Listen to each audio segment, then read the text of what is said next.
সুরের আগুন লাগিয়ে দিলে মোর প্রাণে, এ আগুন ছড়িয়ে গেল, এ আগুন ছড়িয়ে গেল সবখানে, সবখানে, সবখানে।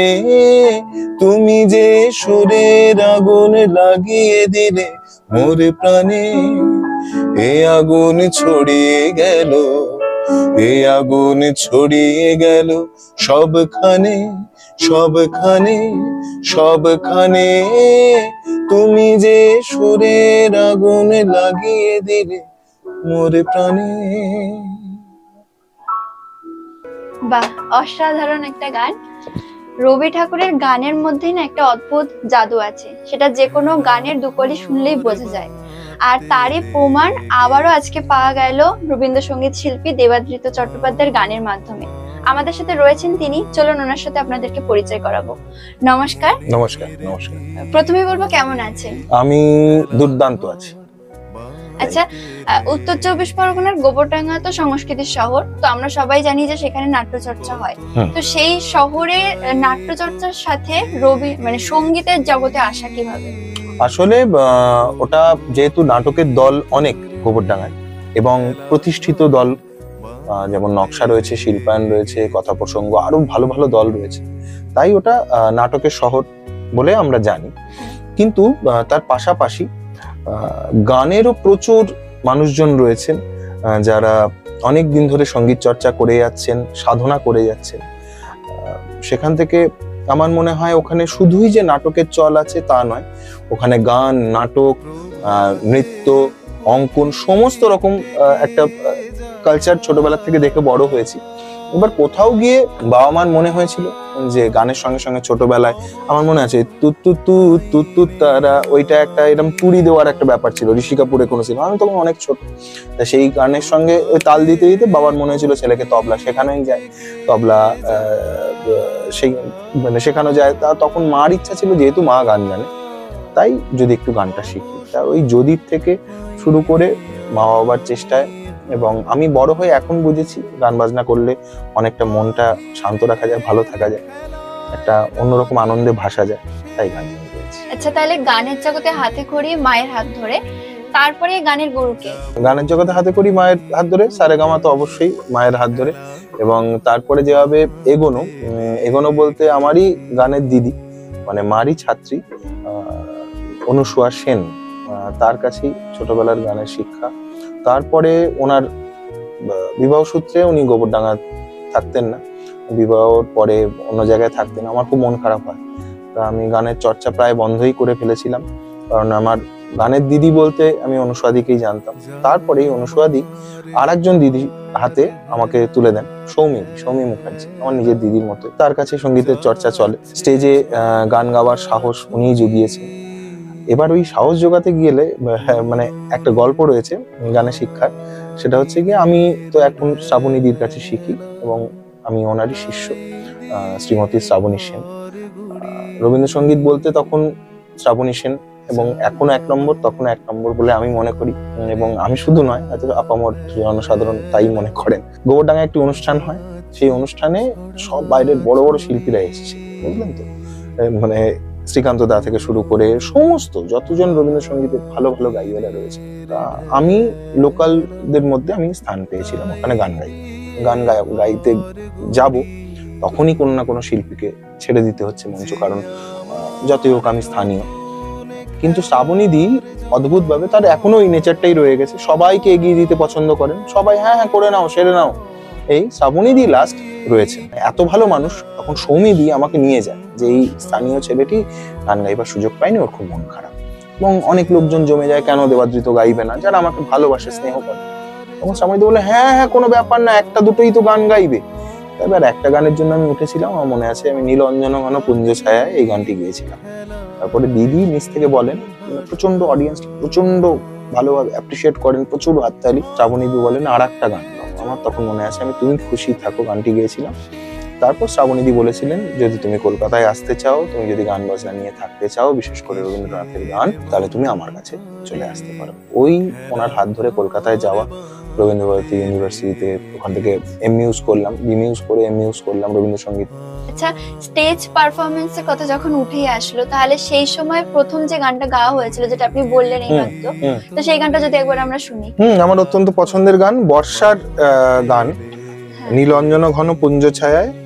আমি একটু চেষ্টা করছি, যদিও আমি কিবোর্ড বাজানো একদম পোক্ত নই, তবু আমি একটু চেষ্টা করছি ছোট করে। নীল অঞ্জন ঘন পুঞ্জ ছায়ায় সমৃত অম্বর, হে গম্ভীর হে গম্ভীর, বনলক্ষ্মীর কম্পিত কায়ে চঞ্চল অন্তর, বনলক্ষ্মীর কম্পিত কায়ে চঞ্চল অন্তর, ঝঙ্কৃত তার ঝিল্লির মঞ্জির, ঝঙ্কৃত তার ঝিল্লির মঞ্জির, হে গম্ভীর হে গম্ভীর, নীল অঞ্জন ঘন পুঞ্জ ছায়ায় সমৃত অম্বর, হে গম্ভীর হে গম্ভীর, বর্ষণ গীত হলো মুখরিত মেঘমন্দ্রিত ছন্দে, মেঘমন্দ্রিত ছন্দে, কদম্ব বন গভীর মগন আনন্দ ঘন গন্ধে, নন্দিত তব উৎসব মন্দির, নন্দিত তব উৎসব মন্দির, হে গম্ভীর হে গম্ভীর, নীল অঞ্জন ঘন পুঞ্জ ছায়ায় সমৃত অম্বর, হে গম্ভীর হে গম্ভীর। অসাধারণ, সত্যি অসাধারণ গানটা। আচ্ছা, এই যে পিয়ানো বাজিয়ে রবি ঠাকুরের গান গাওয়া, এই ভাবনাটা মাথায় এলো কিভাবে? ব্যাপারটা হলো, আমি কখনো পিয়ানো সিনথেসাইজার না শিখিনি। এই যে আমি যেমন এখন হাবড়ায় রিজু স্টুডিওতে রয়েছি, মিউজিক পয়েন্ট, এখানে যেমন ও আমার সঙ্গে যখন অনুষ্ঠানে বাজায় বা বাজিয়েছে, ওর প্লেইংটাকে ফলো করেছি। কখনো আমার সঙ্গে বিশিষ্ট আমাদের এখানকারই গোপালদা, আমাদের গর্ব আমাদের এই অঞ্চলে, তার যখন পিয়ানো, সেটা আমি ফলো করেছি। কখনো বনগাঁর ছেলে ঋষিকেশ, সেও আমার সঙ্গে বাজায়, তার বাজানো ফলো করেছি। এবার সবটাই না অ্যামালগামেট করেছি, করে নিজের মতন একটা চেষ্টা করেছি। যদিও নীলাঞ্জন ঘনতে আমি উপর দিকে তাকিয়ে গাইতে গিয়ে কিছুই বাজাতে পারিনি, তবু মোটামুটি মেজরের গান আমি চালিয়ে দিতে পারি। এগুলো এইভাবেই, মানে বলতে পারো সেলফ টট, কিন্তু খুব যে শিক্ষায় শিক্ষিত আমি সেরকম নয়, কানে শুনে, সবটাই নিজের কানে শুনে শেখা। হ্যাঁ, কানে শুনেই শেখা, আমি এটাই বলছি। কারণ এই সাউন্ডস্কেপ এখন কোথায় কি চলছে, আমাকে বলতে বলো এটা কোন কর্ড পড়ছে, খুব দেখে শুনে বুঝে আমায় বলতে হবে, কিন্তু ওই যেটা হয় কানে শুনে শুনে ম্যানেজ হয়ে যায়। আচ্ছা, এবার একটু অন্য প্রসঙ্গে আসি। নিশ্চয়ই। এখন তো সোশ্যাল মিডিয়ার মাধ্যমে সবাই রবীন্দ্রসঙ্গীতের গান মোটামুটি গায়, তো ফেসবুকের ওয়ালে দেখাই যায় যে 40-50 জনের ছবি দেওয়া, বিভিন্ন পোস্টার, তো এই ব্যাপারে কি বলবেন? দেখো, গান গাইছে লোকজন, এটা খুব ভালো। রবীন্দ্রনাথের গান গাইছে, এটা অত্যন্ত আনন্দের। কারণ একটা ভয় ভীতি তো রবীন্দ্রনাথের গানের ক্ষেত্রে কাজ করে, অনেকেরই কাজ করে, আমারও কাজ করে।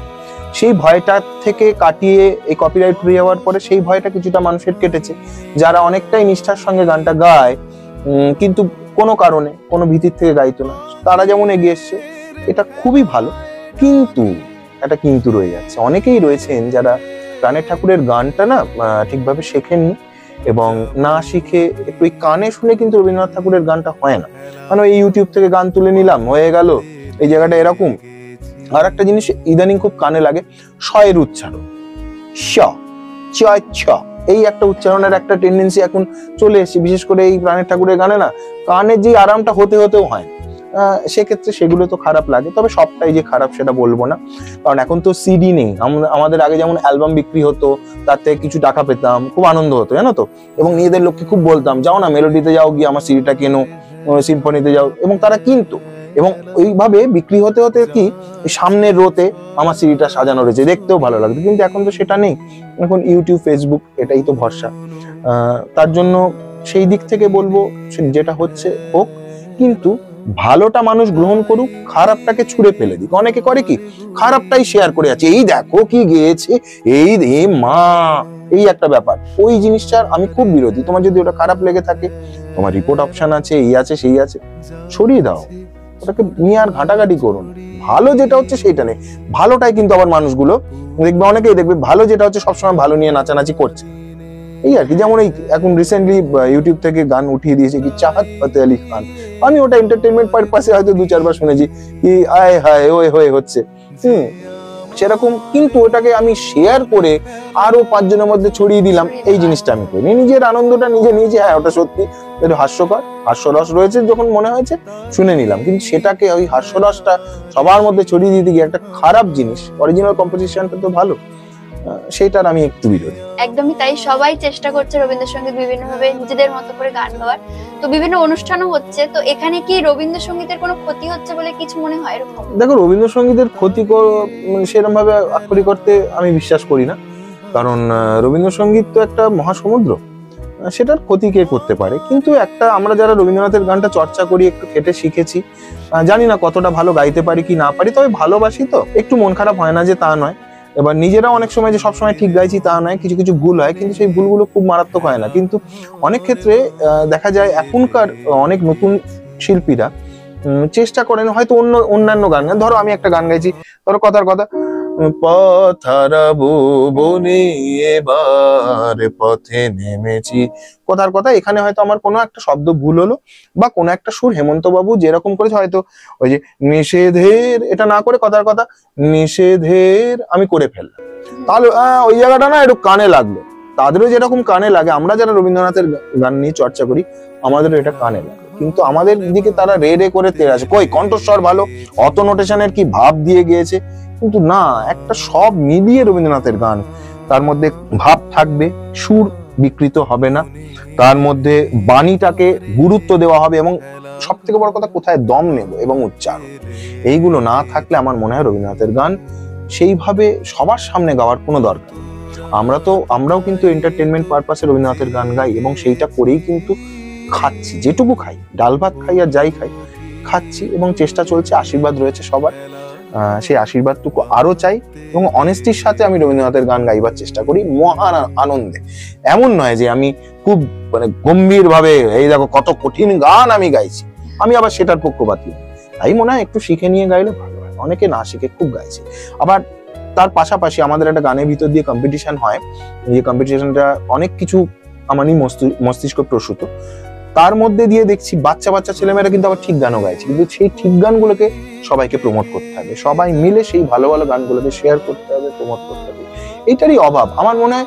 গান বাজনার চর্চা ঠিকই চলছে, কিন্তু দর্শকদের রুচিও হয়তো ঠিক রয়েছে, কিন্তু যারা রুচি সম্পন্ন তারা কোথাও গিয়ে একটু পিছিয়ে রয়েছে, তাদেরকে একটু ঠেলে এগিয়ে আসতে হবে, সেই সময় এসে গেছে। একদমই তাই, এরকম পজিটিভ ভাবে গান গাইতে হবে এবং গান শুনতে হবে। আচ্ছা, প্রেমে বিচ্ছেদ হয়ে যাওয়ার পরে এখনকার জেনারেশন মানুষদের মধ্যে ডিপ্রেশন চলে আসে, তাছাড়া তো জীবনে আরো অনেক কিছুই আছে, তো এটাতে কি বলবেন? প্রেম যে কোনো রকম হতে পারে, সেটা একটা ছেলের একটা মেয়ের প্রতি যে প্রেম হতে হবে, বা একটা মেয়ের একটা ছেলের প্রতি, যে কোনো রকম প্রেম মানে একটা ভালোবাসা, সেখান থেকে ডিপ্রেশন আসা মানে, এখন যে তুমি বললে অনেকে ডিপ্রেসড হয়ে যায়, ফ্রাস্ট্রেটেড হয়ে যায়, এটা সত্যি কথা, অনেকের হয়, এবং আমিও হয়তো কোথাও গিয়ে সেটা ফেস করেছি। আমার প্রেম বিচ্ছেদের পর আমি বেশ এখন বুঝি যে সেটা ডিপ্রেশন।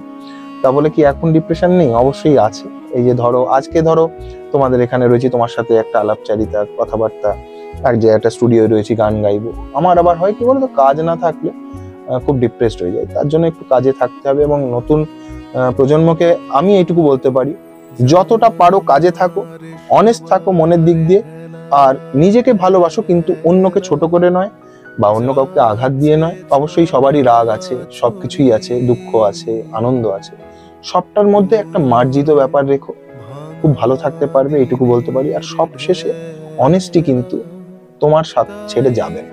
তার জন্য হয়তো সাময়িকভাবে মনে হবে আমি অনেস্ট থেকে কি করলাম, কিন্তু তুমি অনেস্ট থাকো, নিজের কাজে গুরুত্ব দাও, যে যেটা পারো তোমার প্লাস পয়েন্টকে আবিষ্কার করতে হবে। তুমি যদি গান পারো সেটার উপর জোর দাও, তুমি যদি তবলা পারো সেটার উপর জোর দাও, কেউ আঁকতে পারো সেটাই জোর দাও, যে যেটা ভালো পারো সেটা নিজেকে একটু আবিষ্কার করতে হবে, এবং এই প্লাস পয়েন্টের উপর গুরুত্ব দিতে হবে, এবং নেগেটিভ যা দিক, যে দিকগুলোর জন্য আমার ক্ষতি হচ্ছে সেটাকে একটু ছুঁড়ে ফেলে দিতে হবে। তা বলে সেটা কাউকে আঘাত দিয়েও নয়, কোনো কিছুই নয়, অবশ্যই নিজেকেও আঘাত দিয়ে না।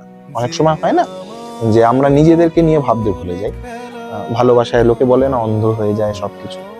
নিজেকে ভালোবাসো, আনন্দে থাকো, আনন্দে বাঁচো। আর সব থেকে বড় মেডিসিন আমার মনে হয় রবীন্দ্রনাথের গীত বিতানটা, পারলে একটু উল্টে উল্টে পড়ো। প্রথম খুব তেতো লাগবে, কি লিখেছে এ কি, যখন না আনন্দটা পাবে না, যখন বুঝতে পারবে আমি এটার ভুক্তভোগী। কারণ আমার খুব পছন্দের শিল্পী হিমেশ রেশমিয়া, ওনার সুর, ওনার যে কম্পোজিশন, সেগুলো নিয়ে খুব ঘাটাঘাটি একসময় প্রচুর গেয়েছি, প্রচুর স্টেজ করেছি। তারপরে হঠাৎ করে কেন গীতবিতান পড়তে এখন ভালোবাসে এটা আমি নিজেও জানি না। তবে হ্যাঁ, আমাকেও কেউ একজন বড় বলেছিলেন আমার খারাপ সময় যে গীতবিতান একটু পড়ো। তো আর একটা জিনিস হচ্ছে পশুপ্রেম এবং মানুষজনকে ভালোবাসো, দুস্থদের পাশে দাঁড়াও, মনটাকে উদার রাখো। শুধু নিজের কথা ভাবলেও হবে না, কিন্তু নিজেকে ভালোবাসতে হবে, আর দেশ এবং দশকেও ভালোবাসতে হবে। এইটুকুই, দেখবে ভালো থাকবে, কোনো ডিপ্রেশন বলে কিছু থাকবে না, ওই উল্লোর করে বাঁচা যাবে। একদমই তাই, কথাগুলো একদমই সত্যি। আচ্ছা, প্রেম ভালোবাসার কথা যখন হলো, তাহলে রবি ঠাকুরের একটা প্রেম পর্যায়ের কোনো গান তো আমরা শুনতেই পারি। নিশ্চয়ই, আমি শোনাবো। তাহলে শুনি এখনই। চলো। তুমি রবে নীরবে হৃদয়ে মম, তুমি রবে নীরবে নিবিড় নিভৃত পূর্ণিমা নিশীথিনী সম, তুমি রবে নীরবে।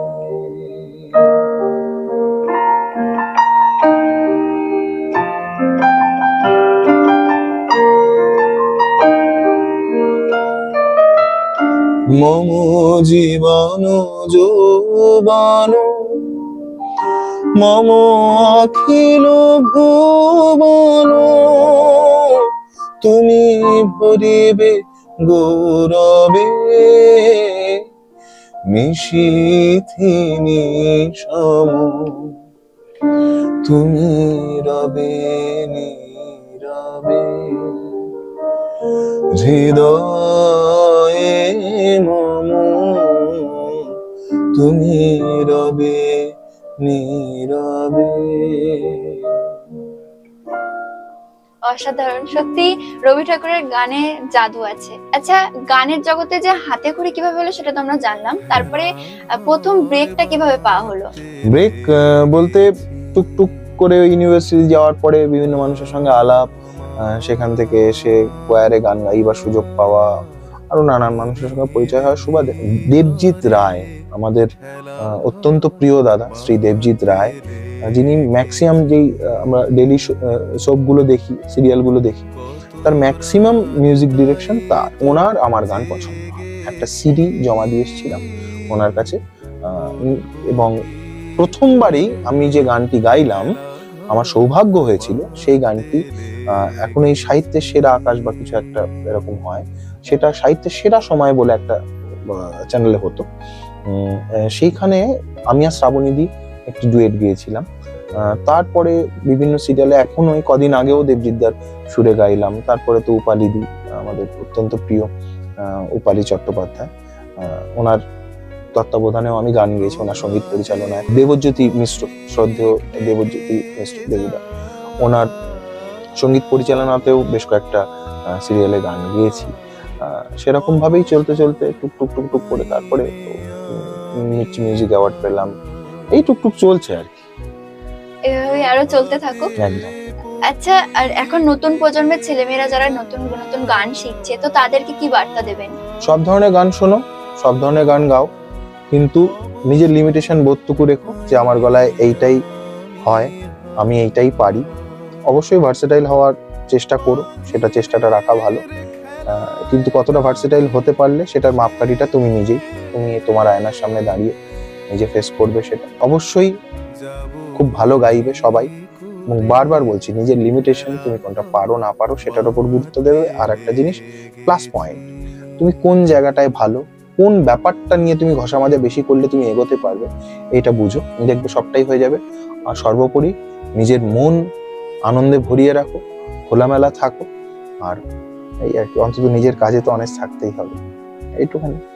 আর আবভাব বাড়িয়ে ফেলো না বড্ড বেশি, সেটা দেখছি একটু গিটারে কর্ড হচ্ছে আবভাব বেড়ে আছে, এটা কি নাকি, দরকার নেই। বিনয়ী থাকো, নম্র থাকো, তোমার দেখবে এমনি লোকে তোমাকে মেনে নেবে, না মানলে বয়ে গেছে, তোমার কণ্ঠ, তোমার ব্যাপার, তোমার কাজ সব থেকে যাবে, ওইটা নিয়েই তুমি যাবে। একদমই তাই। আচ্ছা, আমরা আজকের অনুষ্ঠানটা এখানে শেষ করব। একদম। তবে রবি ঠাকুরের পছন্দের গানের তো অনেক লিস্ট আছে, তবে তার মধ্যে পছন্দের যে কোনো একটা গান দিয়ে আজকের অনুষ্ঠানটা ঠিক শেষ আছে, করব। ছোট করে একটা গান শুনিয়ে দিচ্ছি। তুমি খুশি থাকো আমার পানে চেয়ে চেয়ে, খুশি থাকো। তুমি খুশি থাকো আমার পানে চেয়ে চেয়ে, খুশি থাকো। তোমার আঙিনাতে বেড়াই যখন বেড়াই, গে গে বেড়াই যখন, খুশি থাকো। তুমি খুশি থাকো আমার পানে চেয়ে চেয়ে, খুশি থাকো। তোমার পরশ আমার মাঝে সুরে সুরে বুকে বাজে, সেই আনন্দ নাচায় ছন্দ বিশ্বভুবন ছেয়েছে, খুশি থাকো। তুমি খুশি থাকো আমার পানে চেয়ে চেয়ে, খুশি থাকো।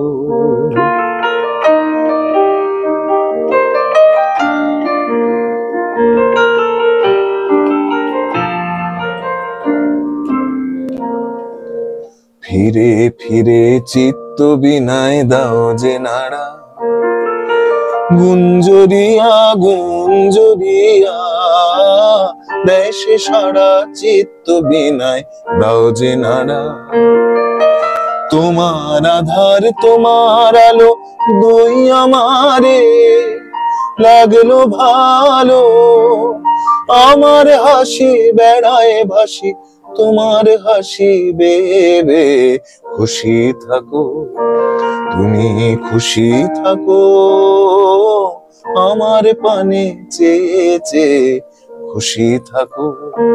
তোমার আঙিনাতে বেড়াই যখন বেড়াই, তোমার আঙিনাতে বেড়াই যখন বেড়াই, গে গে বেড়াই যখন, খুশি থাকো।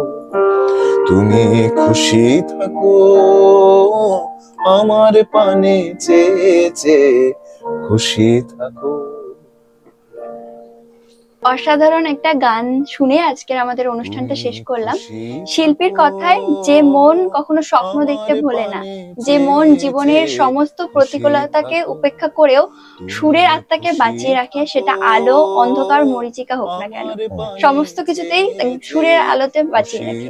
ক্যামেরায় পার্থ সারথী নন্দীর সঙ্গে অর্পিতা বণিক, দেশের সময়।